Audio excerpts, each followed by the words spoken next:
kesulitan yang mutlak dianggap sulit, ternyata lawannya selalu dipasangkan diksinya dengan kemudahan yang semudah-mudahnya, yang menurut semua orang pun kalau tahu caranya itu pasti mudah. Bismillahirrahmanirrahim. Assalamualaikum warahmatullahi wabarakatuh.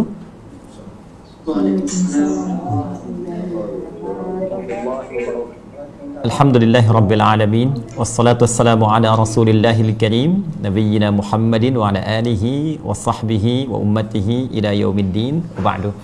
Faya ahbaballahi wa ahbaba rasulihi sallallahu alaihi wasallam, usi nafsi wa iyyakum bitaqwallahi faqad fazal muttaqun fala tamutunna illa wa antum muslimun. Faqala ta'ala ya ayyuhalladzina amanu taqullaha haqqa tuqatih wa la tamutunna illa wa antum muslimun. Izinkan kami mengawali dengan menyapa seluruh segenap keluarga besar dari Kala Group, dan mohon izin turut berbahagia mendoakan dalam rangka hari jadi yang ke-68, semoga seluruh yang tergabung dalam keluarga besar Kala Group diberkahi oleh Allah Subhanahu wa taala. Berkah itu ziyadatul khair, bertambah nilai-nilai kebaikan yang mengiringi kesuksesan yang telah diraih. Jadi kalau hanya sekedar sukses, ya semua manusia berpotensi mendapatkan kesuksesan dalam konteks keduniaan, ya baik itu bisa diraih bahkan oleh orang yang belum beriman. Tapi berkah itu belum tentu, kecuali hanya orang-orang yang dikehendaki oleh Allah dan berikhtiar untuk mencapai itu. Kesuksesan yang mendapatkan iringan keberkahan akan melahirkan nilai-nilai kebaikan yang menyertai seluruh yang terlibat dalam apa yang telah diraih itu. Ada kebaikan secara personal, kebaikan dalam lingkungan, kebaikan yang auranya bisa disebarkan dalam kehidupan. Demikian seperti yang digambarkan dalam Al-Quran dan dicontohkan dalam kehidupan Rasulullah SAW. Sekali lagi, izinkan kami mendoakan semoga di 68 hari jadi Kala Group ini keberkahan senantiasa menyertai keluarga besar sekalian. Selanjutnya mohon izin kami mohon maaf tadi sudah persiapan dari sejak pukul 10 ya waktu Indonesia bagian barat di sini.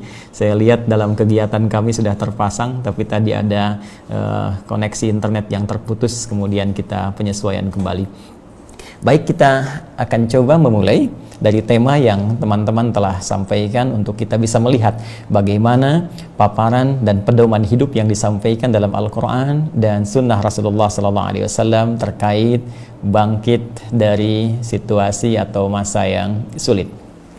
Mari kita awali dengan mukaddimah terlebih dahulu tentang konsep kehidupan di antara yang disampaikan dalam pedoman Al-Quran dan Sunnah Rasulullah SAW.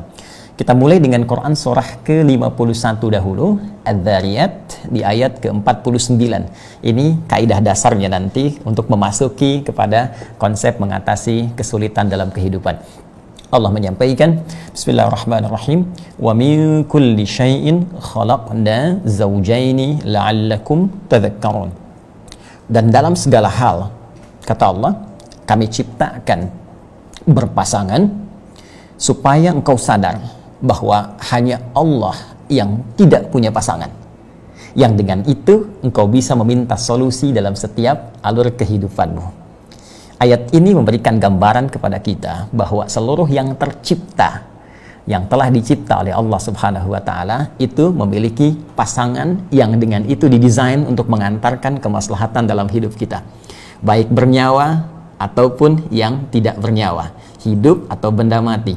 Kita manusia, makhluk bernyawa, laki-laki ada pasangannya perempuan. Quran surah ke-49 ayat 13. Ya ayyuhan nasu, hai seluruh manusia tanpa kecuali, inna khalaqnakum min dzakarin wa untha. Kami ciptakan semua golongan manusia itu berpasangan. Ada laki, ada perempuan, dan diatur cara keberpasangannya. Semisal di Quran surah ke-30 Ar-Rum ayat 21. Wa min ayatihi an khalaqalakum min anfusikum azwaja. Demikian binatang. Binatang ada jantan, ada betina. Demikian tumbuhan, ada putik, ada benang sari. Demikian fenomena alam, ada siang, ada malam. Pun demikian dengan sifat. Ya, sifat. Di antara sifat itu ada mudah, ada sulit. Nah, yang paling menarik segala hal yang berpasangan ini, desainnya selalu disampaikan oleh Al-Quran membawa hikmah, yang dengan hikmah itu membimbing kita untuk menggapai maslahat-maslahat hidup yang mendapatkan raihannya ridha Allah Subhanahu wa Ta'ala. Sambil contoh misal, sebelum kita masuk ke fase sulit ya, ketika Allah menampilkan pasangan antara siang dan malam, tidak semudah kemudian sederhana menampilkan ini siang, ini malam, tapi diberikan penjelasan. Ini maksudnya Allah menciptakan siang, ini maksudnya Allah menciptakan malam. Bahkan bagi orang yang bisa menganalisis dan menggunakan arahan-arahan tadi, dia akan mendapatkan manfaat dan menemukan esensi kehidupan. Inna fi khalqis samawati wal ardi wa ikhtilafil laili wan nahar la ayatil liulil albab.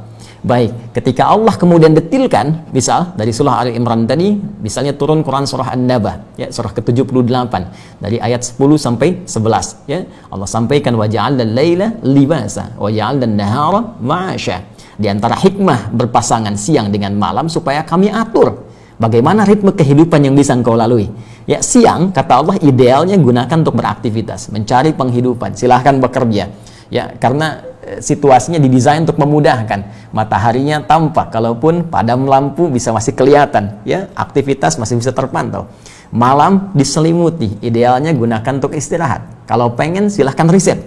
Ya, di Quran surah ke-6 Al-An'am, ya, di ayat yang ke-11 itu, Qul siru fil ardi ya thumma anzuru kaifa kana aqibatul mukadzibin.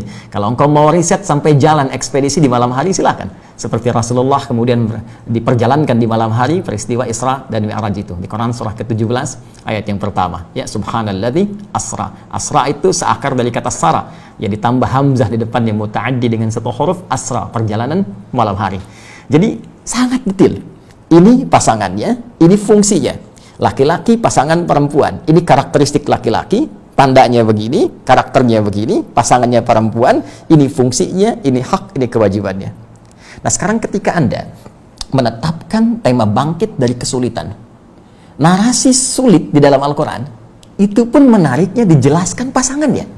Ya, sulit disebutkan diksinya, katanya, lalu disebutkan pasangannya, dan sangat menarik dijelaskan secara terperinci panduan-panduan bagaimana bebas dari kesulitan dan meraih kemudahan yang diharapkan itu sesuai dengan passion hidup yang kita pilih. Apakah passionnya mencari kedudukan, ataukah bisnis, ya, dalam konteks kajian kita ini, ataukah keilmuan dan tahapan-tahapan lainnya. Ini yang akan coba kita turunkan menjadi kajian dalam tempo waktu, saya dengar 40 menit kurang lebih, ya. Mudah-mudahan waktunya masih cukup, ya. Baik, sekarang kita coba keluarkan beberapa turunan surahnya, kita analisis bersama, lalu kemudian kita bawa ke passion yang sesuai dengan teman-teman sekarang dalami atau kerjakan dalam khususnya dunia bisnis, ataupun bisa kita kembangkan kepada aspek yang lainnya. Baik, mari kita mulai narasi tentang sulit, ya. Di dalam bahasa Arab itu setidaknya ada dua diksi yang menunjuk pada kata sulit, ya. Satu, ada kata sa'bun, sad, ain, ba, seperti ini, ya. Yang kedua, ada diksi usrun, ya, ain, sin, ra, gini. Sa'bun itu kesulitan, tapi kadarnya masih relatif. Ya, boleh jadi bagi satu pihak itu dirasakan sulit, A merasa sulit, sisi lain B menilainya biasa saja, mudah. Ya, berbahasa Arab, bagi sementara orang non-Arab barangkali dia akan katakan sulit. Bagi orang Arab itu mudah. Ya, karena itu orang Arab mengatakan lugha Arabiyyah sahlah. Ya, sebagian orang Indonesia mengatakan la sa'bah, sulit. Jadi kesulitan yang sifatnya relatif bagi seseorang dan yang lainnya mungkin menilainya mudah, itu diksinya dalam bahasa Arab diungkapkan dengan kata sa'uba yas'abu sa'ban. Sebaliknya, kalau ada diksi menggunakan kata usrun, asara ya'sar usrun, ya, ini menandakan kesulitan yang sifatnya mutlak. Sulit mutlak. Ya, jadi umumnya semua akan mengatakan ini memang sulit. Ya, saya ambil contoh misalnya, ya, ngangkat mobil, ya, mobil begitu besar kita mau angkat, ya kan? Sulit, semua orang akan mengatakan ini sulit, nggak mungkin, nggak bisa, ya kan? Baik, maka orang akan berkata hamlus sayyarah amrun usrun. Ngangkat mobil itu perkara yang memang mutlak sulitnya. Ya, sulit. Semua orang mengatakan ini nggak mungkin. Ini kayaknya nggak bisa. Itu usrun namanya. Lawannya, dalam bahasa Arab, ada kesulitan yang relatif, maka lawannya pun mudah, harus relatif juga. Maka sa'bun diperlawankan dengan sahlun namanya. Sahlun. Ya. Karena itu orang Arab berkata, jika ada si A berkata, hadza amrun sa'bun, ini susah, maka yang lain akan berkata, la, hadza sahla, ini mudah.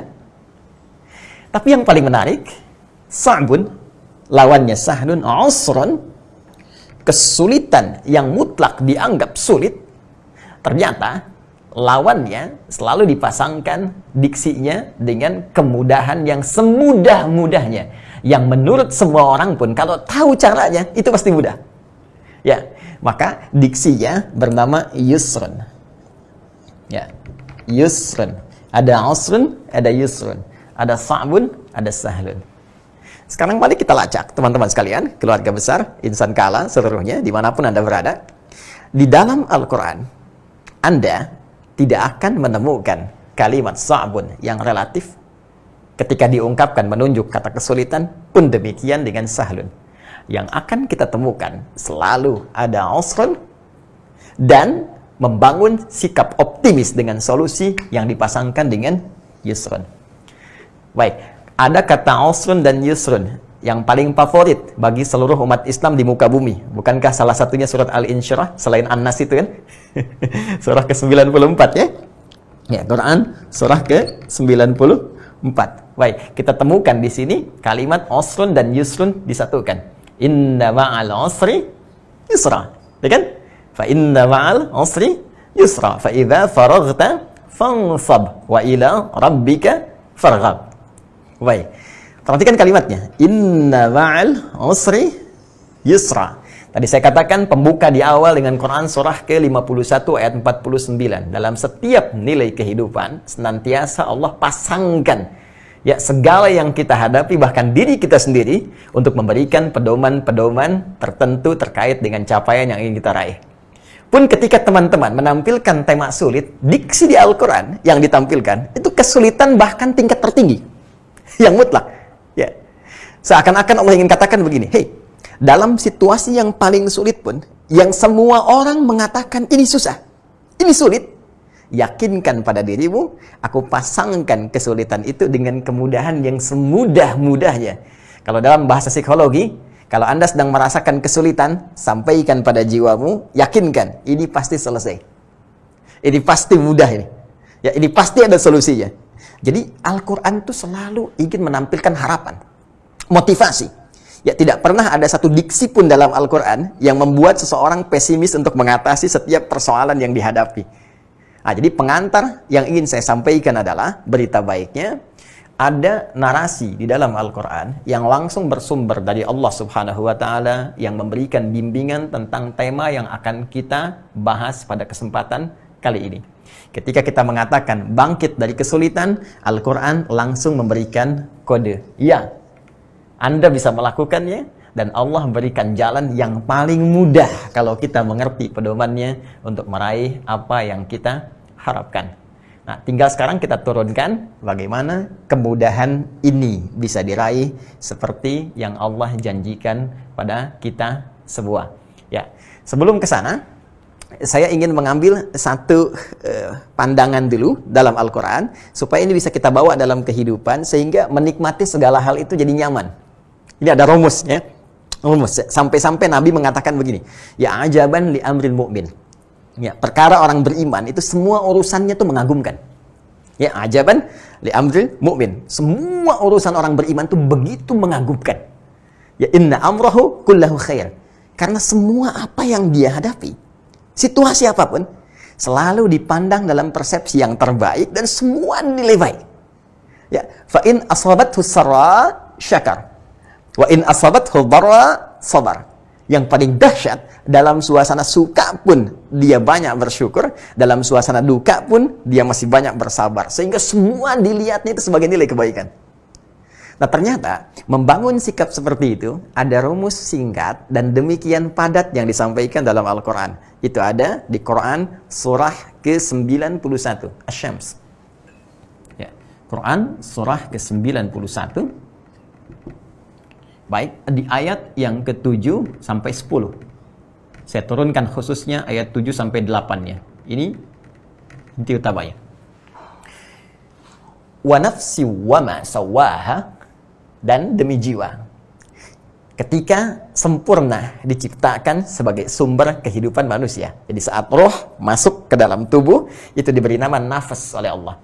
Ya, fa idza sawaituhu, ketika diciptakan dengan sempurna berjalan 4 bulan dalam kandungan ibunda, wa nafakhtu fihi min ruhi, ditiupkan roh. Ketika roh masuk itu menjadi nafas. Diserap ke dalam bahasa Indonesia menjadi nafas. Seseorang mulai bisa bernafas ketika rohnya sudah masuk ke dalam dirinya. Fa'alhamaha fujuraha wa taqwaha. Maka kami ilhamkan dalam roh itu, dalam jiwa itu 2 potensi. Ya, potensi pertama, dan ini berlawanan.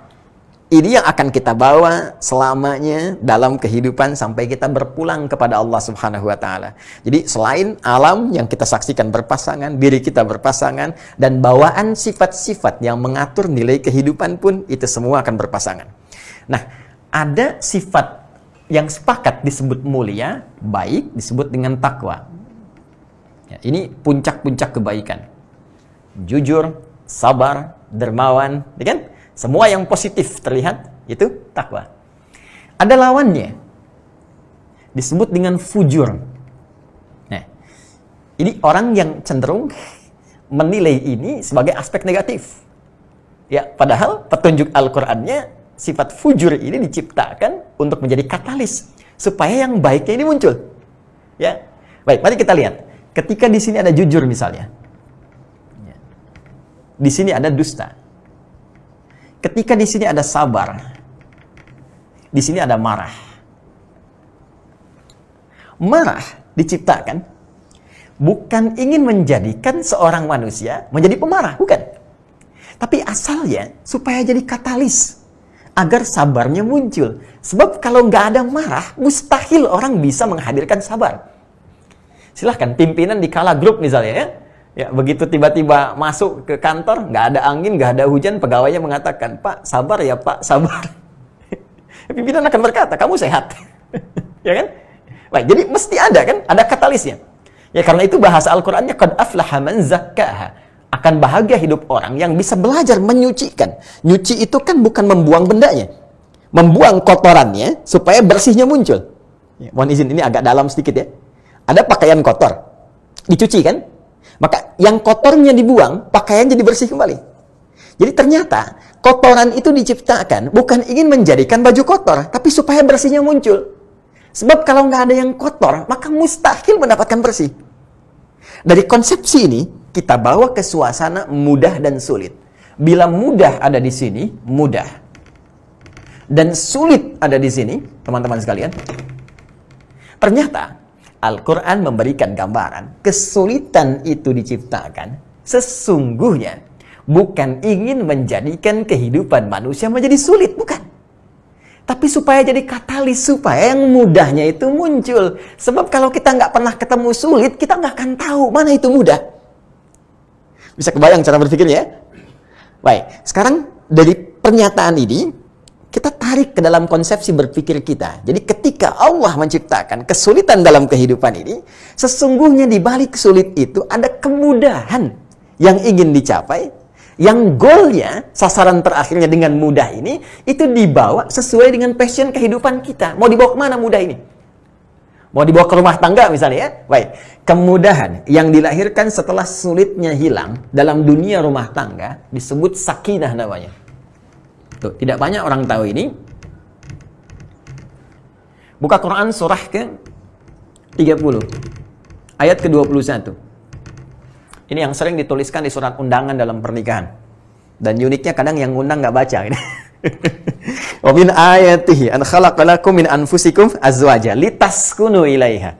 Sakinah. Wa ja'ala bainakum mawaddah wa rahmah. Ya, sakinah, mawaddah, rahmah. Apa itu sakinah? Sakinah itu bukan sekedar tenang. Ya, orang Arab berkata, sakanatis syajaratu idza dhahabatir rih. ya, dahan pohon itu, ranting itu, dia akan tenang setelah angin yang menerpanya itu pergi. Sakanatis safinatu idza dhahabatil amwaj.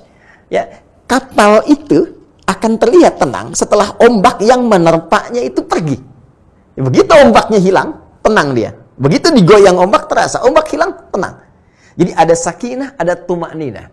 Tumakninah, ketenangan yang lahir dari proses ibadah. Ya, karena itu setelah Anda sholat, tenang, itu tumakninah. Setelah Anda baca Quran, tenang, itu tumakninah. Karena itu ruku ada tumakninah, sujud ada tumakninah. Tapi sakinah, ketenangan yang dilahirkan setelah masa sulit itu hilang. Makanya orang-orang yang di rumah tangga, kenapa menggunakan kata sakinah? Ya, ini memberi kesan di rumah tangga, mungkin nanti ada perbedaan pendapat, mungkin nanti ada kesulitan yang dihadapi, tapi setelah sulit itu muncul tiba-tiba kenyamanan di hati, jadi lebih akrab, lebih nyaman, ya, dan sebagainya. Itu yang disebut dengan sakinah. Ini kesulitan yang kita atasi bila dijadikan katalis untuk meraih kemudahan, tinggal dibawa arahnya kemana. Nah, sekarang pembahasan kita mau diarahkan kemana?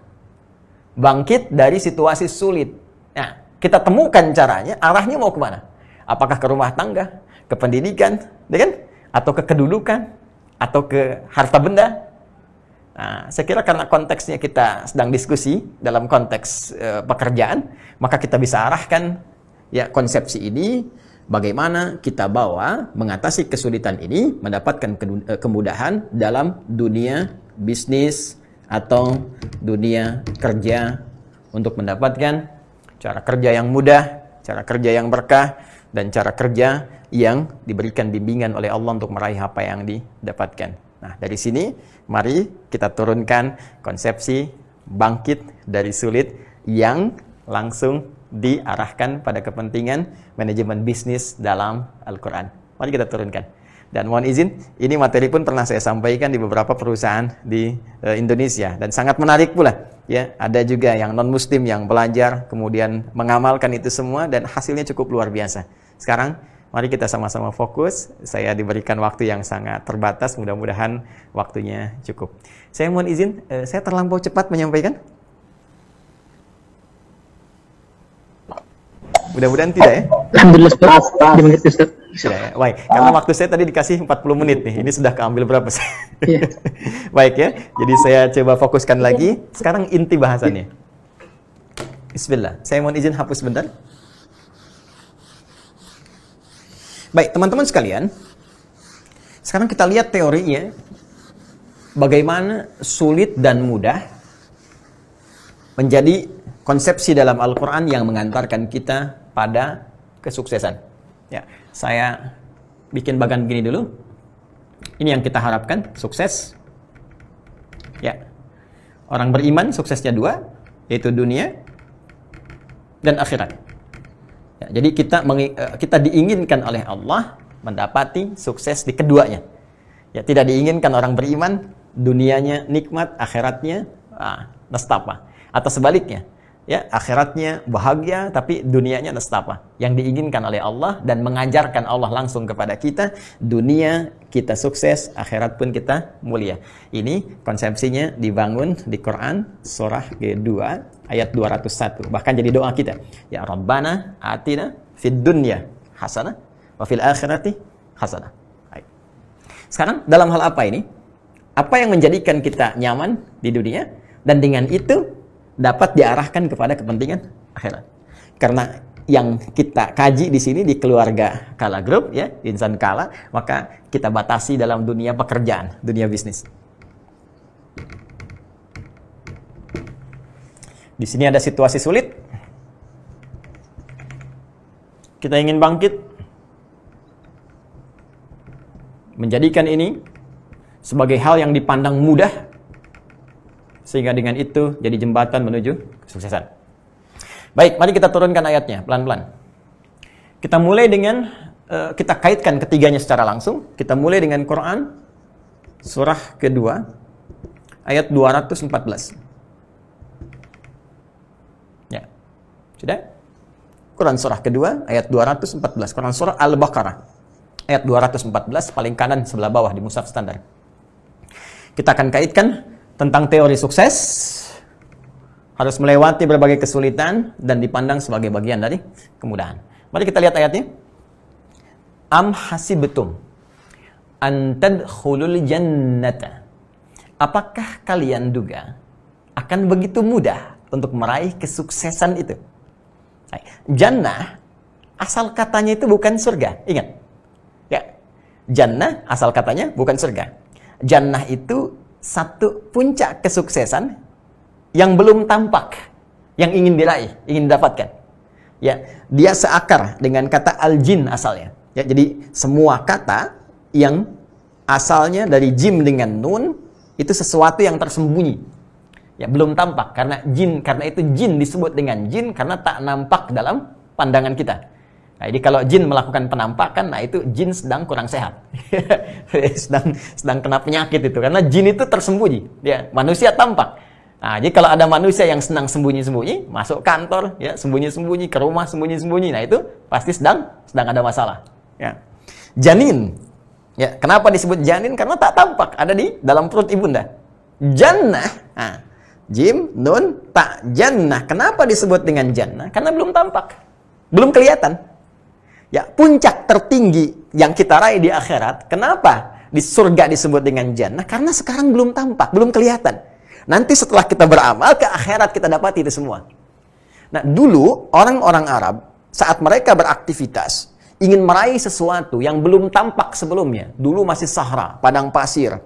Ya, jadi jarang terlihat yang bagus, ya, pandangannya nyaman dipandang, enak dirasakan. Kalau unta banyak. Yang kayak punya unta itu udah biasa, unta merah, unta hitam sudah banyak. Ya, emas, berlian biasa. Yang tidak banyak orang dapatkan pada saat itu adalah kebun-kebun yang indah. Kebun-kebun yang indah. Di ukuran kesuksesan bagi orang-orang Arab di masa lalu sampai di era Nabi SAW itu di antara yang paling hebat itu kalau sudah punya kebun yang indah. Ada anggurnya, banyak kurmanya, ada sungai-sungai di antaranya. Itu yang dibayangkan oleh mereka. Sehingga dalam diksi Al-Quran pun orang-orang yang merasa sukses, ya, bahkan sejak eranya sebelum Nabi Muhammad SAW dikisahkan nanti langsung oleh Allah adalah ketika mereka memiliki kebun-kebun dan itu dinamakan dengan jannah. Ya, silahkan Anda cek setiap hari Jumat, ya, selain di antara saudara-saudari kita baca Yasin, bukankah disunahkan baca Al-Kahf? Ya, Quran surah ke-18. Ya, Quran surah ke-18. Kalau teman-teman jeli, Allah memberikan inspirasi kepada kita di surah Al-Kahf ini dengan 4 kisah utama. 4 kisah utama. Ya, di antara 4 kisah utama itu ada kisah 2 pemilik kebun. Ya? Seorang yang memiliki 2 kebun. Maaf, seorang yang memiliki 2 kebun. Pemilik 2 kebun. Ada kisah pemuda, kisah pemilik 2 kebun, kisah kemudian yang selanjutnya Nabi Musa dengan hamba Allah Khidir, ya. Kemudian setelah itu kisah Dzulkarnain. Di ayat ke-32, Quran surah 18. Ayat 32 sampai 44, Allah meminta kita belajar dari percakapan 2 orang. Yang seorangnya merasa sukses dengan urusan dunianya. Dia bisa meraih puncak raihan dunia tertinggi, mendapatkan jannah. Jannah yang dimaksud di sini adalah puncak kesuksesan dunianya. Yang punya kebun-kebun, harta banyak, mewah, dan sebagainya. Wadrib lahum. Ya? Apa? Masalah rajulaini. Ja'alna li'adihuma. Ya? Jannataini. Ya, berikan Muhammad SAW contoh. Berikan kepada mereka kisah tentang percakapan 2 orang lelaki. 2 orang sahabat yang salah satunya merasa sukses karena punya 2 kebun.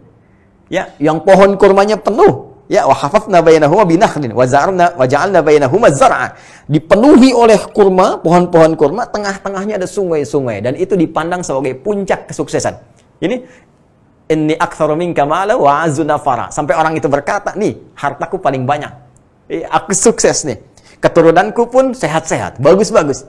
Ya, jadi saya ingin katakan diksi jannah dalam Al-Quran ya kadang ditautkan pada konteks keduniaan bagi orang yang merasa mendapatkan puncak kesuksesan dunianya.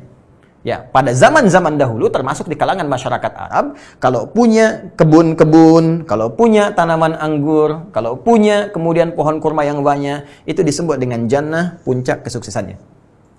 Ya, kalau sekarang mungkin berbeda. Ya, punya perusahaan banyak. Ya, punya mobil banyak, ya kan? Punya rumah mewah. Ya, keturunan sehat, bagus semua. Maka konteks jannah itu jangan selalu diartikan dengan kebun, tapi lebih kepada ingin memberikan capaian kesuksesan dunia yang bisa diraih dalam konteks keduniaan. Baik, itu satu. Baik, dalam konteks akhirat itu dipahami dengan surga. Jelas ya? Ya, dalam konteks keduniaan ini bisa dipahami dengan capaian. Kalau dalam dunia bisnis, puncak kesuksesan yang bisa diraih dalam bisnis. Dalam capaian spiritual, puncak kebahagiaan surga yang bisa kita dapati. Karena itu redaksi surga di Al-Quran sering diungkapkan dengan jannah sebagai gambaran kesuksesan yang harus kita raih. Quran surah kedua ayat 25. وَبَشِّرِ الَّذِينَ آمَنُوا وَعَمِلُوا الصَّالِحَاتِ أَنَّ لَهُمْ جَنَّاتٍ تَجْرِي مِنْ تَحْتِهَا الْأَنْهَارُ. Nah, untuk mencapai kesuksesan ini, baik itu dunia, apalagi akhirat, kata Allah. Kembali ke Al-Baqarah ayat 214. Am hasibtum an tadkhulul jannah. Apa kamu duga untuk sukses itu bisa engkau raih dengan mudahnya saja? Dengan segampang itu. Kamu pengen sukses langsung sukses? Tidak, kata Allah. Ya, walamma ya'tikum mathalul ladzina khalau min qablikum. Sebelum engkau diuji dengan ujian-ujian. Nih, yang selalu kita terjemahkan diksinya dengan kesulitan. Quran memilih redaksi yang lain. Ya, Quran menampilkan redaksi tantangan. Tantangan. Ujian. Masya Allah. Secara psikologis ini bagus. Coba. Kalau disebut sulit, kepikiran kita bayangannya kesulitan kan? Ya. Tapi kalau tantangan, ujian, ada motivasi kita untuk mengatasinya. Ya, tapi poinnya adalah untuk meraih kesuksesan itu, ya memang fitrahnya kita harus melewati ini. Masa-masa ujian, tantangan. Ya. Orang-orang dulu, kata Al-Quran, pengen sukses, mereka diuji dulu. Nggak bisa tiba-tiba pengen sukses, langsung sukses begitu saja. Tidak. Ya. Silahkan cek, ahli-ahli akhirat misalnya. Ya. Keluarga-keluarga langit, sahabat-sahabat Nabi, even bahkan Nabi sekalipun. Apakah Rasulullah Sallallahu Alaihi Wasallam dakwahnya sukses hanya menyeru saja, tidak mengalami kesulitan? Tidak. Yang dihadapi oleh beliau Abu Jahal, ya kan? Abu Lahab, bahkan bagian dari keluarganya. Beliau pernah dilempari di Taif, beliau pernah diserang, belum pernah dipersekusi, ya. Beliau pernah bahkan diembargo, beliau pernah diancam, bahkan mengalami puncaknya, yaitu dikepung, ya 100 orang pasukan khusus, ya nyawanya dipertaruhkan di situ. Jadi untuk mencapai puncak dakwah pun selevel Nabi Muhammad SAW, yang ahli surga itu harus menghadapi banyak tantangan. Maka bagaimana dengan kita yang bukan Nabi? Kita ingin sukses dan tidak ingin menghadapi tantangan. Siapa kita? Ya.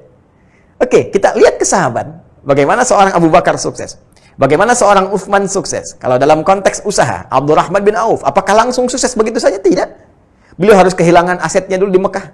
Kehilangan harta bendanya. Dipaksa pergi dari Mekah ke Madinah. Saat itu masih Yathrib. Dengan hanya baju yang melekat di badannya saja. Dan itu menjadi tantangan terbaik. Sampai kemudian sukses. Sampai kemudian bahkan kapaknya terbuat dari emas. Jadi fitrah yang kita hadapi, jika memang kemudian kita ingin meraih kesuksesan, maka pasangan sukses itu, sukses sama dengan ujian. Sukses sama dengan tantangan. Dalam bahasa sebagian orang, sukses sama dengan kesulitan. Sukses sama dengan mengatasi problem. Jadi kalau ada orang pengen sukses, nggak pengen punya masalah, itu artinya dia belum siap mendapati kesuksesan itu. Ya, jadi ciri orang hebat, setiap orang yang ingin sukses, maka dia sudah siap menghadapi tantangan-tantangan yang dimaksudkan. Even itu bahkan dalam kehidupan dunia. Silahkan cek. Ya, kita ambil contoh non-muslim, jangan hanya orang beriman. Baik, mari kita lihat. Thomas Alva Edison, berapa kali percobaan untuk bisa mendapatkan apa yang kita bisa hasilkan saat ini? Ya, bohlam dari lampu dan sebagainya.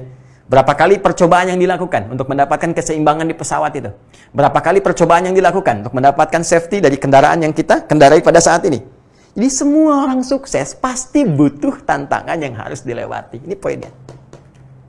Jadi kalau Anda katakan, sekarang kita mengalami kesulitan, cara berpikirnya kita balik. Balik. Semakin tinggi kesulitan yang kita hadapi, cara berpikirnya kita balik. Semakin dahsyat kesuksesan yang sedang Allah persiapkan untuk kita raih. Hanya persoalannya, Kita mau nggak jadi golongan yang bangkit itu? Bukan cuma menatap kesulitan itu dan meratapinya. Bangkit, maju, jadi bagian yang bisa mendapati solusi itu semua. Ya. Bagaimana caranya? Mari kita teruskan dulu. Ya. Masat humul ba'sa. Ini indahnya Al-Quran. Ya.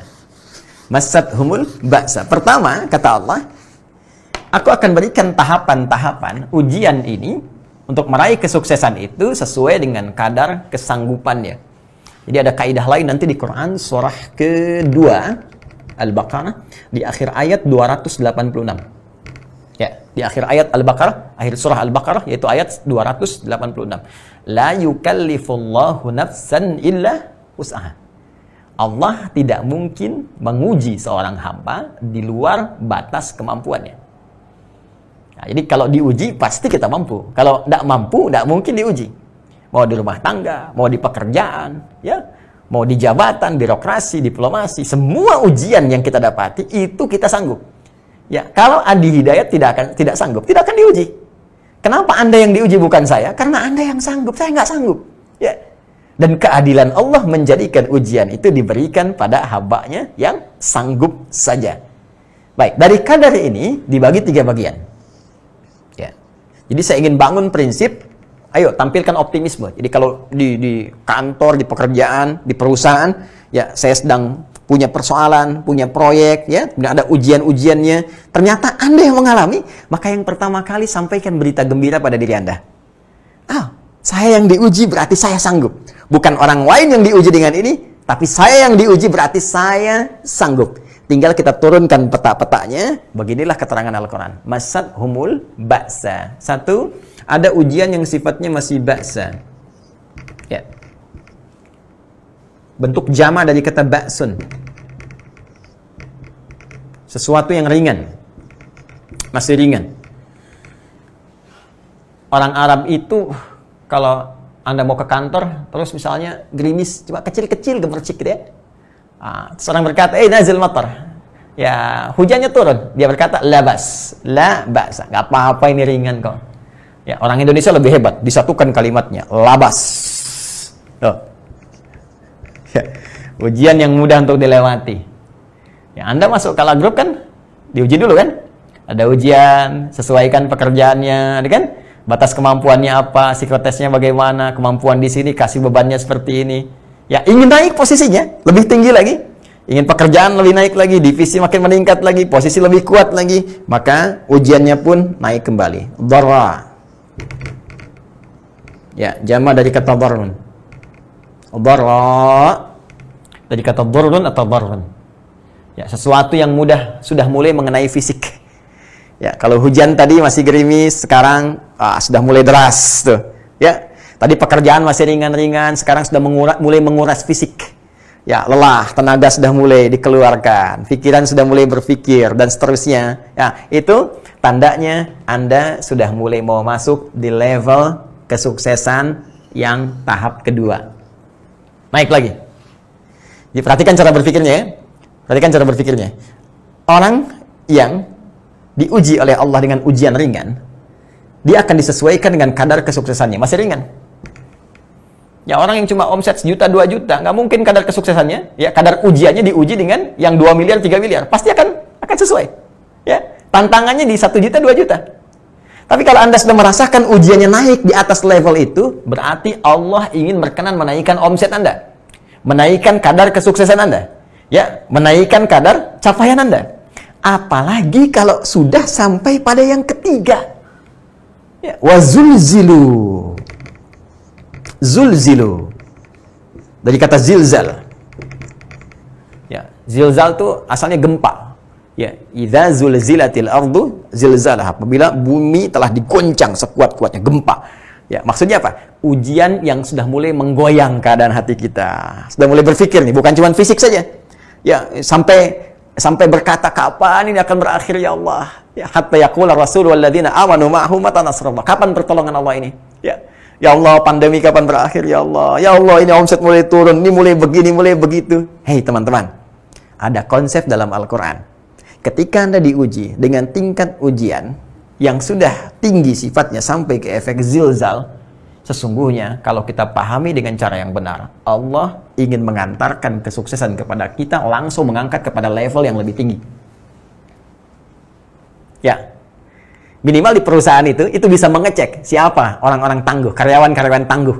Ya, kalau dalam konteks di Kala Group nih bisa kelihatan, ketika diuji bisa kelihatan.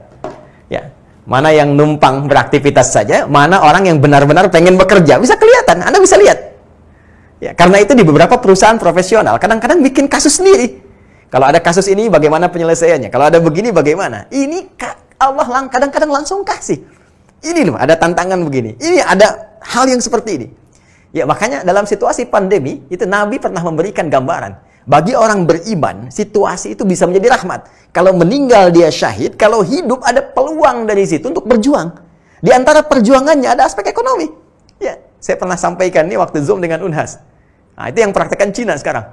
Ya, begitu Cina atasi itu semua, ya dia bentuk tim juga, ada tim khusus ya dalam kategori bisnis. Di sambil berjalan itu punya sudah list ratusan bahkan ribuan ini loh potensi yang bisa dilahirkan dari aspek ekonominya. Dari APD yang dikirim balik ke negara-negara bantuan. Nih, ya ada face shield, ada macam-macam dan sebagainya. Ada kitsnya sekarang. Ada banyak hal. Ya, jadi kalau kita bawa ke suasana ini, apa yang kita lihat semuanya pasti baik.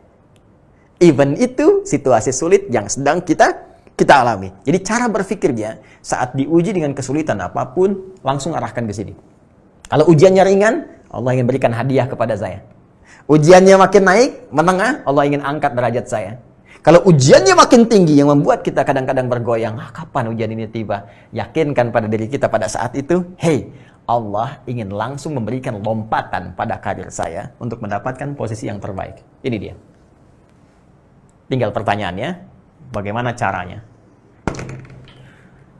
Kita belum selesai. Bagaimana caranya? Jadi, Quran masih ngasih motivasi dulu. Ya, cara bangkit itu, hadirkan cara pandang kita. Oh ini, lihat. Ini kesulitan yang sedang saya alami, bukan kesulitan. Tapi sesungguhnya, bagian dari hal yang akan mengantarkan saya pada kesuksesan yang saya dambakan. Persoalannya, bagaimana merubah persepsi kita dan mengolah kesulitan tadi menjadi kemudahan untuk mengantarkan pada bagian kesuksesan. Sebelum sampai ke sana, saya sudah dapat memo, sudah 40 menit saya uraikan. Jadi saya bangun kesepakatan dulu, apakah mau saya teruskan kepada bagian terakhir, atau kita kembali kepada konsep yang tadi moderator sampaikan untuk tanya jawab. Mohon izin mendapatkan konfirmasi dulu. Masya Allah, Alhamdulillah Ustaz. Mungkin bisa dilanjut Ustaz. Lanjut ya. Berapa menit Yes, durasinya saya dapat? Sampai besok. 15 menit. 15 menit Ustaz. 15 menit. Karena waktu asar di sini mungkin di waktu Indonesia Barat jam 2 insyaallah. Oke, baik. Waktu asar. Baik, saya coba sesuaikan ya, mudah-mudahan tidak terlampau cepat. Bismillah. Saya hapus dulu sejenak. Teman-teman kembali ke Quran, surah kedua Al-Baqarah, di ayat ke-214. Saya tuliskan di sebelah sini ya.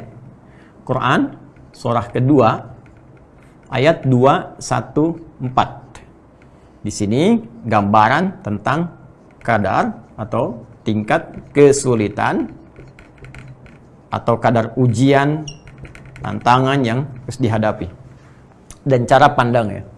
Baik itu ringan, sedang, ataupun berat. Kesimpulan yang kita ambil, jangan sekali-kali menjadikan setiap ujian yang kita lalui, baik ringan, sedang, ataupun berat, kita pandang sebagai persoalan yang membebani hidup kita, ataupun pekerjaan kita. Tapi pandang itu, menurut persepsi Al-Quran, sebagai katalis yang bisa mengantarkan kita pada kesuksesan yang ingin kita raih. Sekarang, bagaimana caranya? Al-Quran tidak berhenti memaparkan tingkat kesulitannya saja, tapi menurunkan kemudian satu rangkaian yang sangat indah untuk bisa mewujudkan ini semua, didapati di Quran surah ketiga. Ya. Mohon izin, ini bukan teori utak-atik ya. Saya nggak pernah main TikTok, ya. Begitu diutak-atik, diketok. Tidak. saya kembali argumentasinya, lihat dalilnya apa, hadisnya apa, kemudian paparan ulamanya seperti apa. Sekarang lihat baik-baik, ini bukan utak-atik ya. Ini ketika bicara tantangan, surah 2, ayatnya 214. Ini keindahannya. Ketika bicara solusi, nih, surahnya 3. Dan di surah 2 ini, posisinya di mushaf standar, itu di kanan paling bawah. Jadi kalau di mushaf begini, ini mushaf, ya, sisi kanan, sisi kiri. Ini yang tantangan, ini, di kanan bawah. Begitu mau dikasih solusi, pindah ke surah 3, posisinya di kiri atas, sini. Tuh. Ayatnya berapa? 142. Ayatnya berapa? 142. Ini 214, ini 142. Jadi duanya dipindah ke belakang dulu. Baik, sekarang mari kita lihat ya. Tadi di sini pembuka ayatnya am hasibtum an tadkhulul jannah. Saya tuliskan am hasibtum an tadkhulul jannah. Ini poinnya. Sekarang silahkan Anda cek di Quran surah ketiga ayat 142. Silahkan lihat awal ayatnya. Demi Allah saya katakan sama persis. Ya, hanya yang di sini ingin memaparkan kadar kesulitan. Ini dalam ilmu tafsir disebut taksisan lima'nan jadid. Ini menyampaikan tentang solusi yang bisa diraih. Yang di sini am hasibtum an tadkhulul jannata walamma ya'tikum mathalul ladzina khalau min qablikum. Tantangan di sini am hasibtum an tadkhulul jannata walamma ya'lamillahu alladhina jahadu minkum wa ya'lamas sabirin.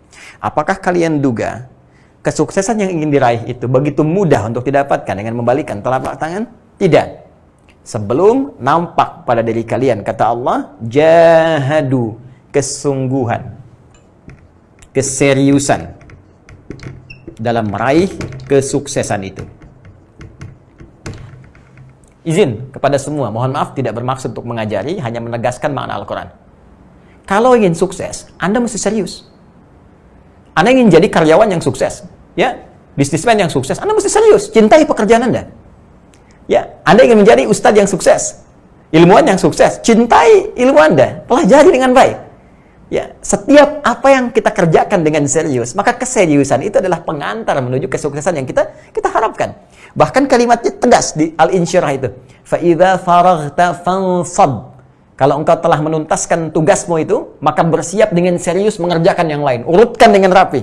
Wa ila rabbika faraghab. Setelah serius kau kerjakan, maka berserah diri kepada Allah meminta hasil yang terbaik. Nah, kalimat keseriusannya, kesungguhannya diungkapkan dengan kalimat jahadu.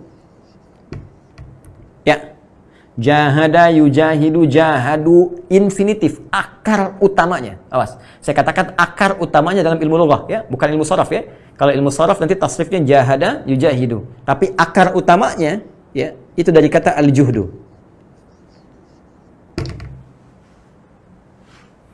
Sesuatu yang dikerjakan dengan penuh kesungguhan. Ini akar utamanya. Dari sini, teman-teman sekalian, ini ada 3 derivasi, 3 hibrida. Jadi kalimat ini, punya akar ini, punya 3 makna utama. Ya. Apa itu? 1, dari kata ini bisa terbangun kata ijtihad. Yaitu kesungguhan dalam merencanakan. Ya. Mapping. Menentukan visi. Menentukan rencana-rencana kegiatan yang akan dibangun. Di kalau Anda di Kala Group, ya, ada pekerjaan apa yang ingin dibangun, tentukan rencananya dulu dan Anda lebih tahu tentang ini. Ya, buat visinya seperti apa, bagaimana capaiannya, dipetakan tantangannya. Oh, ini mungkin masalah yang akan kita lalui. Bagaimana cara menghadapinya? Timnya siapa? Ini pemetaannya sampai ke bawahnya. Ini omset yang mungkin bisa diraih. Ini potensi zakatnya, ini infaknya. Kita ambil nilai itu untuk mendapatkan bagian berkah akhiratnya. Misal, itu kesungguhan dalam merencanakan sesuatu, itu ijtihad. Jadi mustahil kita ingin sukses kalau nggak punya rencana. Bahkan dahsyatnya, lihat, nama sholat pertama yang kita kerjakan sholat apa? Subuh kan? Subuh. Ya silakan, subuh, zuhur, asar, maghrib, isya. Dan kebanyakan orang hanya mendapatkan nama saja. Padahal semua nama itu punya makna. Apalagi nama dalam ketentuan syariat untuk ibadah. Subuh itu bukan sekedar nama. Dari kata asbah asalnya, asbah yusbah. Ya, sesuatu yang sudah siap dengan rencana. Ya, jadi kalau orang Arab tanya kaifa asbahtum, bagaimana kabarmu hari ini? Baik, saya sudah siap mengeksekusi ini A, B, dan C dan seterusnya. Quran surah At-Takwir. Ya, surah ke-81 di ayat ke-18 itu, was-subhi idza tanaffas. Dan demi, kata Allah, aku bersumpah demi waktu subuh yang saat itu dimulai rencana beraktivitas. Bahkan matahari mulai memancarkan sinarnya, disebut dengan fajar itu kan. Kemudian dedaunan pohon-pohon mulai akan beraktivitas, ya, mengeluarkan oksigen di pagi hari. Malamnya dia kemudian menyerap oksigen lagi, ya. Jadi luar biasa, semua aktivitas dibangun. Seakan-akan Allah memberi kesan, kenapa dinamai waktu subuh, ingin memberikan kesan kepada kita, hey, orang Islam itu, orang beriman itu mesti beda dengan yang lainnya. Orang beriman di mana dia bangun, dia sudah siap dengan rencana yang akan dia kerjakan di hari itu. Makanya Nabi kalau malam itu introspeksi diri, lihat aktivitas apa yang dikerjakan di hari ini. Kalau ada yang kurang-kurang, istighfar, dicek lagi, besok mau ngerjakan apa. Demikian kita teman-teman. Fa idza faragta fansab. Saya tanya pada Anda sekarang, mohon izin ya. Anda nanti jam 3 mau kemana? Jam 4 ngerjakan apa? Jam 5 ada di mana? Urusan akhirat, berapa banyak ayat Quran yang mau dibaca pada hari ini? Berapa banyak infak yang mau dikeluarkan? Nanti malam tahajud mau jam berapa? Bisa jawab. Selama ini kita kerjakan subuh, tapi tidak sedikit di antara kita nggak punya rencana kehidupan yang jelas. Ya ayyuhalladzina amanu, hei orang-orang yang beriman, ittaqullah, tingkatkan takwamu kepada Allah, wal tanzur nafsu ma qaddamat lighad. Bikin rencana, kalau perlu bikin mapping sampai dengan hari kiamat. Anda mau turunkan, mau surga yang mana? Saya surga Firdaus, turunkan kurikulumnya ke bumi. Ini amalan penghuni surga Firdaus. Quran surah ke-23 Al-Mu'minun ayat 1 sampai 9 itu.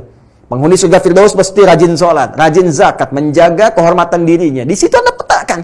Bikin kegiatan, jadikan kurikulum hidup. Itulah Muslim, itulah insan beriman. Ya, jadi ini bagian pertama. Kalau kita ingin atasi segala kesulitan, bangkit dari sulit, petakan kesulitan itu. Apa kadarnya? Lalu kita buat rencana-rencana dalam mengatasi itu semua. Lihat potensinya. Kembali ke keluarga Kala misalnya. Ya, KG di sini. Kala Group, teman-teman sekalian, keluarga besar. Cek lagi. Di divisi mana ini? Apa potensi yang kita bisa dapatkan? Petakan dengan baik, itulah ijtihad. Setelah ada petanya, rencananya, eksekusi ini semua. Jangan hanya mudah menjadi konseptor, tapi eksekusi itu untuk bisa kita dapatkan apa yang kita raih. Mengeksekusi semua rencana ini, itu disebut dengan jihad namanya. Perjuangan fisik. Nah, sekarang jihad itu diasosiasikan kepada konteks membela diri dalam konteks peperangan saja. Dan dikesankan bahkan ekstrim. Padahal jauh dari itu. Jihad bukan nembakin orang. Ya, jihad bukan teror. Jihad bukan membom orang sembarangan. Itu hati-hati. Kalau ada ajakan-ajakan kekerasan seperti itu langsung tinggalkan. Tolak. Karena jihad pada asalnya adalah pembelaan terhadap jiwa. Pembelaan terhadap diri, terhadap agama. Ya, terhadap bangsa dengan diniatkan ibadah. Jadi diserang, kita bela. Ya, handphone diambil aja kita bela, masa iman didiamkan? Negara didiamkan? Ya, dulu ketika diserang, Kiai Haji Hashim Asy'ari bikin resolusi jihad. Ya, ada Kiai Haji Nur Ali di Bekasi, ada ulama-ulama kita kumpul, bikin resolusi jihad. Kenapa? Pembelaan. Di jihad bukan sembarangan, perjuangan melalui tindakan, perjuangan melalui fisik.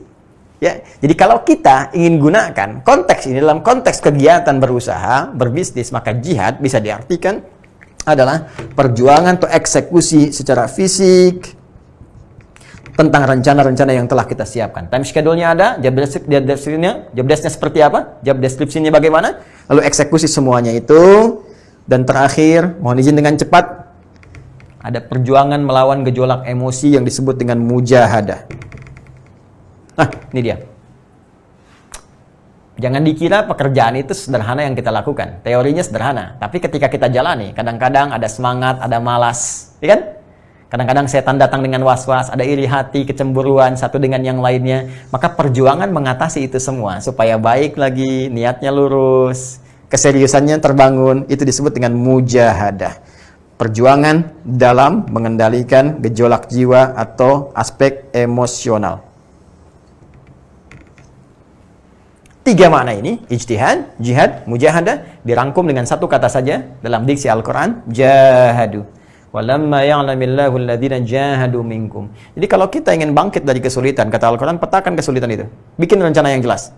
Mau kemana arahnya? Lihat passionmu di mana, lihat bakatmu. Ya. Kemudian setelah itu, eksekusi semua konsep itu. Tentu hati-hati, di perjalanan pasti ada gejolak-gejolak. Kadang-kadang mau ke masjid, udah semangat, hujan besar, turun lagi. Hei, katanya semangat mau ke masjid. Cari dong perangkatnya, ambil payung, kenakan apapun. Yang penting target kamu tercapai. Ya, dunia ataupun akhirat kita. Yang terakhir, wa ya'lamas sabirin, dan lakukan semua ini dengan sabar. Ya, Sabar bukan diam, sabar bukan menunggu. Ya, kalau menunggu saja tidak akan pernah terjadi pernikahan. Yang laki-laki menunggu, perempuan menunggu. Harus ada yang bergerak. Ya, sabar adalah merespon segala hal dengan mengikuti segala ketentuan Allah Subhanahu wa taala. Ketika Allah katakan sabar, bagaimana konsepsinya dalam berusaha? Kamu berikhtiar saja. Fa idza faragta fansab. Kembali. Wa ila rabbika farghab. Kemudian setelah itu serahkan semua hasilnya kepada Allah Subhanahu wa taala dan turunlah kemudian dari situ teori rizki untuk menenangkan kepada kita. Karena jangan-jangan yang Allah inginkan aspek yang lain. Ada yang baru berusaha, langsung datang hasil keduniaan. Ada yang oleh Allah ditahan dulu. Bukan untuk menahan rizkinya, tapi untuk mengoleksi aspek yang lain. Seperti doanya diperbanyak, tahajudnya banyak. Sehingga setelah kita siap dengan bekal akhiratnya, dunia diberikan, dunia selamat, akhirat pun selamat. Kadang-kadang konsepsinya demikian. Nah, jadi secara singkat dan cepat, saya ingin tegaskan bahwa bangkit dari situasi sulit, itu adalah satu hal yang niscaya, bahkan mutlak, yang diperintahkan oleh Al-Quran. Tidak pernah Allah menciptakan kesulitan untuk membuat kehidupan kita sulit, susah, larut dalam kegelisahan. Tapi Allah jadikan kesulitan itu sebagai katalis untuk bisa menghadirkan segala kemudahan dan kesuksesan yang kita harapkan. Caranya, persepsikan semua kesulitan itu sebagai tantangan. Petakan, baik dari yang ringan, menengah, ataupun berat. Setelah itu, bikin visi, ya, bikin rencana untuk mengatasi itu semua. Kemudian eksekusi dengan perjuangan fisik kita dan bangun kekompakan dengan mujahadah serta isi semua dengan kesabaran.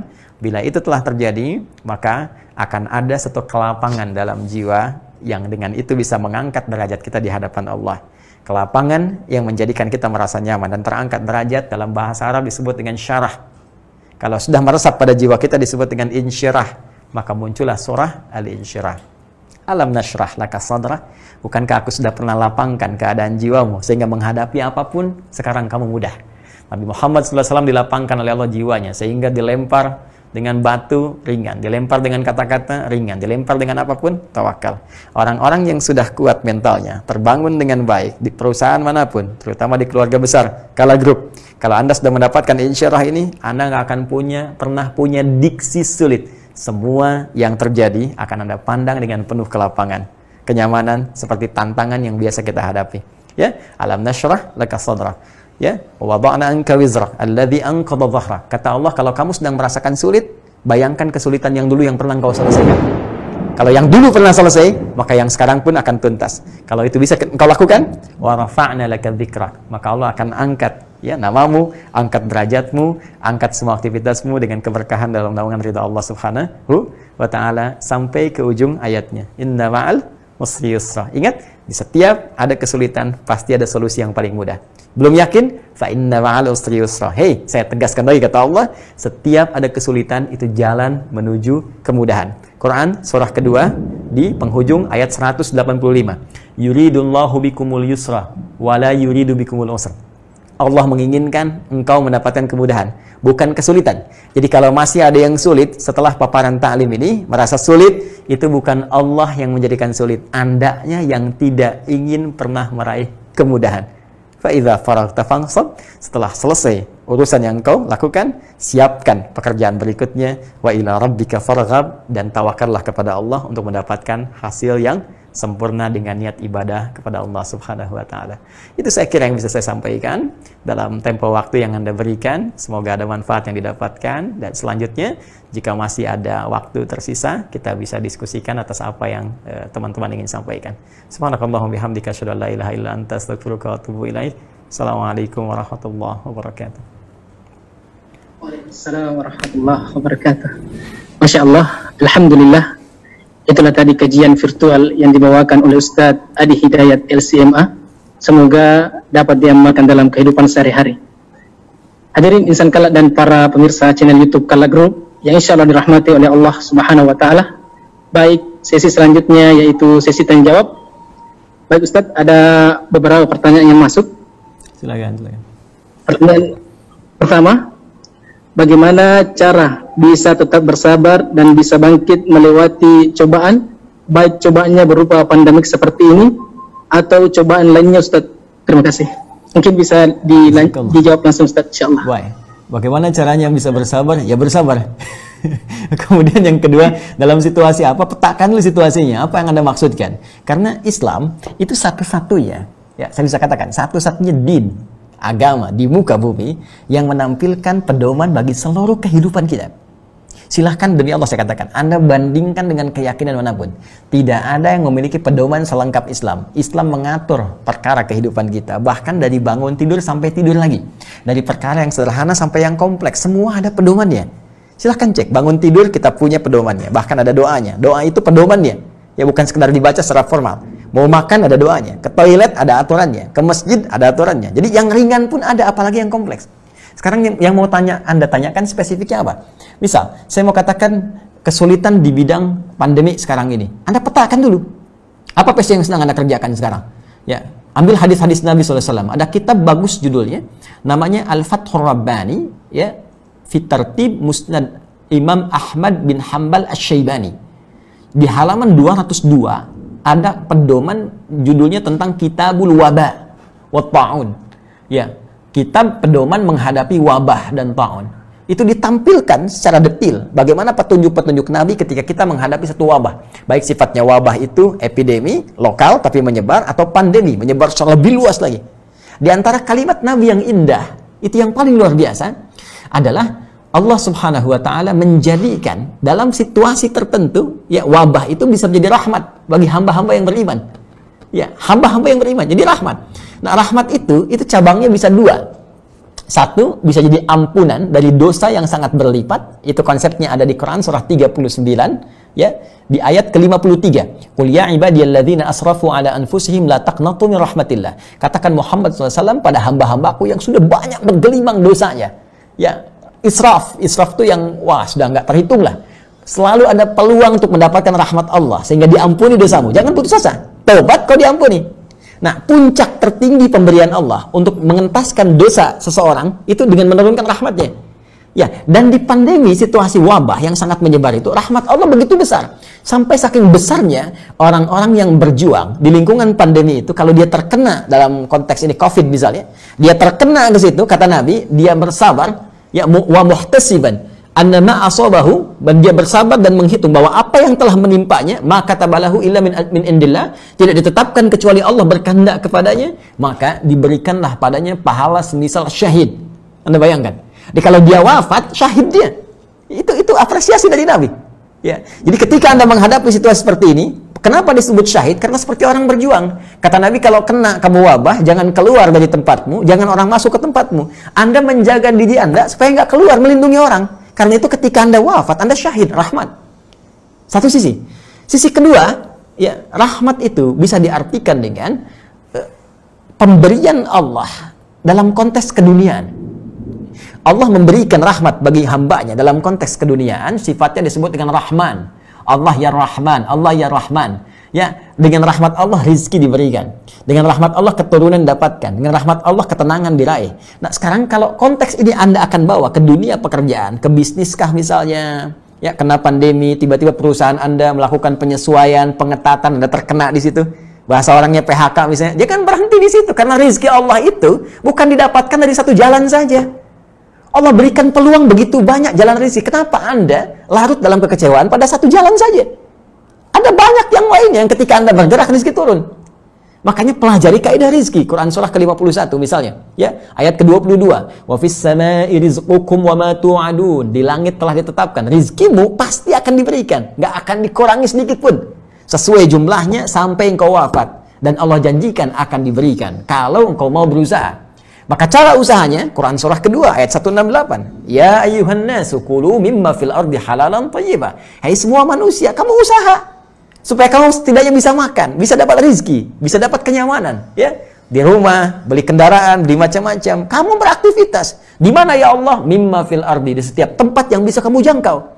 Anda di Makassar sekarang, ya, nggak dapat di situ, geser sedikit ke Goa, geser sedikit ke Wajo, nggak dapat di situ, pergi ke Jawa, cari bekal, atau ke Sumatera. Ya, selalu terbuka pintu itu. Jangan karena satu tempat kemudian Anda dapat penyesuaian, lantas Anda menyimpulkan rezeki saya selesai di sini. Rezeki saya selesai di sini. Tidak. Pintunya begitu terbuka ketika Anda berusaha kreatif, lihat bakat Anda, kecenderungannya di mana, bawa itu semua, maka orang datang dengan peluit pun di pengkolan jalan, dia bisa mendapatkan rezeki yang bisa dia bawa pulang cukup untuk sepekan dia makan. Maka bagaimana dengan Anda yang telah mendapatkan pendidikan?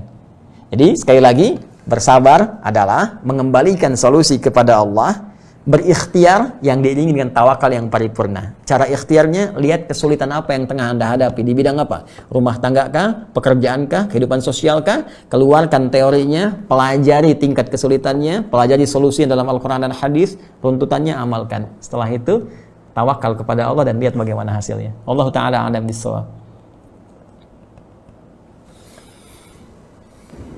Masya Allah, Alhamdulillah. Itulah tadi jawaban dari Ustadz. Mungkin satu atau dua pertanyaan lagi, Ustaz. Jazakallahu khair. Baik. Pertanyaan selanjutnya dari Bapak Said Abu Amar. Apa hak dan kewajiban seorang karyawan yang diatur dalam Islam? Baik, sangat sederhana saja. Ya, hak dan kewajiban mengikat dalam satu pekerjaan adalah pertama, kewajiban menuntaskan segala pekerjaan yang dibebankan kepadanya sesuai dengan kontrak yang telah disepakati, yang dalam prinsip syariat tidak melanggar ketentuan-ketentuan yang telah Allah tetapkan kepadanya.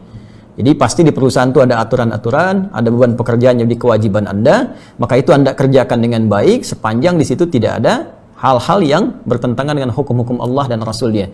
Allah melarang penipuan, Allah melarang korupsi, Allah melarang pencurian, maka jangan lakukan. Kalau di perusahaan ada instruksi untuk menyogok misalnya pada hal tertentu untuk proyek tertentu, jangan lakukan. Anda bisa cari yang lain. Ingat ya, ingat baik-baik apa yang saya katakan. Allah sudah mengatur rezeki kita, pasti akan diberikan. Kalau Anda bisa mendapatinya dengan cara yang benar, yang soleh, kenapa mesti mencari yang salah? Ingat, kalau rezeki itu bukan untuk Anda menempuh dengan cara yang salah pun tetap tidak akan Anda dapat. Jadi kalau Anda bisa meraih dengan cara yang benar, maka jangan gunakan cara-cara yang salah. Yang kedua, dengan pekerjaan itu Anda berhak mendapatkan hak Anda yang telah ditetapkan dari perusahaan. Ya, itu diatur tentunya. Sejak Anda masuk ke situ, Anda akan dapat gaji berapa, kalau lembur bisa dapat berapa, dan sebagainya. Maka sesuaikan antara hak dengan kewajiban itu. Islam mengatur keseimbangan, Islam mengatur keadilan, dan Islam mengatur segalanya tertuang dalam sesuatu yang terperinci dengan baik.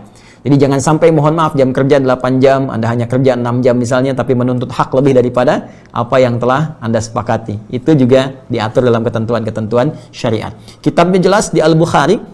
Itu nanti ada kitabul bay', kitabul buyu' yang terkait dengan hak-hak dalam bisnis ya. Ada atau terkait dengan tijarah. Jadi ada 97 di situ bab yang bisa Anda keluarkan, tinggal Anda mau belajar yang mana. Tentang iman ada kitabul iman 57 hadis, tentang ilmu kitabul ilmi ya. Bahkan tentang sakit ada kitabul marid, bagaimana mengatasi situasi saat sakit. Ya, tentang bisnis kitabul bay', bagaimana mengatasi problematika dalam berbisnis. Ya, dalam pemerintahan kitabul imarah, bagaimana belajar dari pedoman-pedoman Islam dari Nabi Muhammad SAW tentang mengatur tata pemerintahan dan sebagainya. Jadi kurang lebih demikian, wallahu ta'ala a'lam bishawab. Alhamdulillah. Itulah tadi jawaban. Mungkin pertanyaan terakhir Ustaz, karena waktu asar di bagian Sulawesi Tengah ini, Sulawesi ini Ustaz sudah mau masuk. Baik, terakhir. Assalamualaikum warahmatullahi wabarakatuh. Izin bertanya Ustaz, saya pernah membaca kalimat seperti ini. Belilah kesulitanmu dengan sedekah. Pertanyaannya, apakah hanya dengan sedekah saja segala kesulitan kita akan sedikit berkurang? Syukran. Baik, afwan. Semoga Allah rahmati dan menghilangkan segala kesulitan yang kita alami. Tidak. Ya, konsep dasarnya ada di Quran surah kelima Al-Maidah di ayat ke-35. Ya, Quran surah kelima Al-Maidah di ayat ke-35 di paling kanan sebelah bawah di mushaf standar. Allah berfirman, perhatikan kalimatnya, ya ayyuhalladzina amanu taqullaha wabtaghu ilaihil wasilah. Hai orang-orang yang menyatakan diri beriman kepada Allah, tingkatkan takwamu kepada Allah. Dengan meningkatkan takwa itu, jadikan wasilah untuk mengentaskan persoalan hidupmu dan meraih apa yang kamu harapkan. Jadi wasilah atau media untuk mengentaskan persoalan kehidupan itu caranya meningkatkan takwa. Karena itu penegasannya disebutkan di Quran surah ke-65, teman-teman sekalian, di akhir ayat yang kedua, di awal ayat yang ketiga. Wa may yattaqillaha yaj'al lahu makhraja. Siapa yang mampu meningkatkan takwanya kepada Allah, maka Allah akan berkenan memberikan jalan keluar, solusi, mengentaskan kesulitannya. Wa yarzuqhu min haitsu la yahtasib, bahkan memberikan rezeki dari sisi yang tidak dia duga. Bahkan seterusnya, yaj'alnahu min amrihi yusra, menjadikan hidupnya menjadi lebih mudah, nyaman, hilang sulitnya. Yusra lawannya usra. Ketika yusra muncul, usranya hilang, ya kan? Nah, jadi cara kita mengentaskan kesulitan itu dengan meningkatkan takwa. Takwa, cara meningkatkannya banyak amalannya. Ya, kita ambil misalnya kaidah takwa. Takwa itu setidaknya ada 115 kali paparan dalam Al-Qur'an. Di antara yang pertama, memaparkan sifat orang takwa di Al-Baqarah di ayat kedua sampai 5. Dzalikal kitabu la raiba fihi hudal lil muttaqin. Semua isi Al-Qur'an jangan pernah diragukan, menjadi petunjuk bagi orang takwa. Siapa orang takwa? Apa amalannya? Ayat 3. Alladzina yu'minuna bil ghaib, yaitu orang yang sering mengupdate imannya, diupgrade. Dia tingkatkan terus. Bagaimana caranya? Wa yuqimunas shalah. Dia tingkatkan sholatnya. Jadi ternyata sholat bagian dari amalan takwa. Takwa bisa mengentaskan persoalan. Jadi sholat itu wasilah terbaik tanpa biaya yang bisa menghilangkan kesulitan kita. Karena itu panggilan pertama sholat, panggilan mengentaskan kesulitan. Buka Quran surah kedua ayat ke-45. Ya, wasta'inu bis-sabri was-shalah. Kalau engkau punya persoalan, maka terima dulu dengan sabar masalah itu, karena yang lain pun punya masalah. Kamu akan sukses. Setelah itu was-shalah, minta solusinya lewat sholat. Karena itu dalam semua bacaan sholat isinya doa semua. Bahkan boleh kita meminta dalam sujud. Ya, walau dalam sholat fardu saya memilih tidak dilafadzkan, dalam hati kita minta. Ya, iman kita dipertaruhkan. Al-Baqarah ayat 153, ya, ayat 153. Ya ayyuhalladzina amanu ista'inu bis-sabri was-shalah. Hei, kalau kamu nggak yakin iman kamu di mana, kata Allah. Hei orang beriman, terima persoalan dengan sabar, minta solusi lewat salat. Karena itu kita minta, iyyaka na'budu wa iyyaka nasta'in. Ya Allah, aku sekarang ibadah salat, aku sekarang punya masalah, aku minta solusi ya Allah. Maka lihat hadis qudsi jawabannya. Hadza baini wa baina 'abdi wa li 'abdi masal. Kata Allah, ini perjanjian antara aku dengan hambaku. Kalau hambaku benar salatnya, aku tuntaskan, aku berikan semua permohonannya. Satu salat. Dan salatnya bentuknya jama' di situ, teman-teman sekalian. Ya, bentuk mufrad yang bermakna jama'. Wa yuqimunas shalah. Alif lam shad lam wawu ta marbutah. Ya. Ya, kalau bentuknya jama' dalam konteks luas artinya bukan fardu saja. Mulai tahajudnya kerjakan. Konsisten tahajud, teman-teman. Itu Allah berjanji dengan Anda menunaikan tahajud diberikan 4 hal. Salah satunya dientaskan dari segala kesulitan. Ya, Quran surah ke-17 ayat 79 sampai 81. Wa minal laili fatahajjad bihi nafilatan laka, ya, asa ayyab'atsaka rabbuka maqama mahmuda. Allah angkat nanti karir Anda.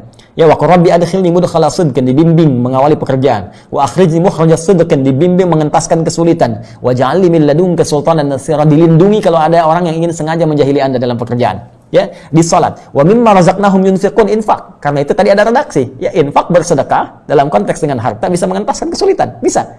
Ada teorinya itu. Ya, bahkan ada keterangan-keterangan yang disampaikan dari ulama bersanad kepada Rasulullah sallallahu alaihi wasallam. Walladzina yu'minuna bima unzila ilaik, interaksi dengan Al-Qur'an. Al-Quran membuka semua hal kesulitan. Kalau Anda sedang gelisah, punya masalah, alih-alih bikin status ya di media sosial, ambil wudhu, buka mushaf, baca.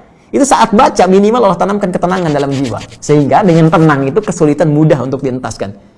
Ya, itu diantara beberapa hal yang bisa kita lakukan secara singkat dan padat karena keterbatasan waktu. Jadi bisa dengan sholat, ya, bisa dengan infak, sedekah kalau ada harta, bisa juga dengan Al-Quran, menghafal Al-Quran, memahami, membaca, diikhtiarkan untuk mendapatkan solusi dari Allah Subhanahu Wa Taala.